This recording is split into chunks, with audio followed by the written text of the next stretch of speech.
શેની માટે ભાંગ્યા છે? આમાં કોઈને ખુરશી નહીં, પદ નહીં, હોદ્દા નહીં. આ સંગઠનમાં બધા એક સમાન, પીએસઆઈ હોય, આઈપીએસ હોય કે ગમે એક મોટો જજ હોય અને 300-200 રૂપિયાની મજૂરી કરતો હોય, તે પણ એક જ જગ્યા ઉપર બેસે છે. આ સંગઠનમાં એ એક ખાસિયત છે.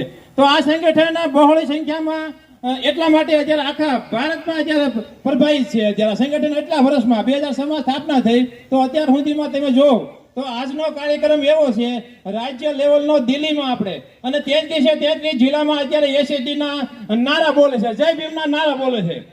તો ગામો ગામ અને ઘરો ઘર જઈને, કારણ કે પોતાની ટ્રિપલ ઉપર કામ કરે છે, ટાઈમ પોતાનો, ટિફિન પોતાનું અને ટિકિટ પોતાનું. સમાજ પાસે 1 રૂપિયો ક્યારે આ સંગઠન લેતો નથી.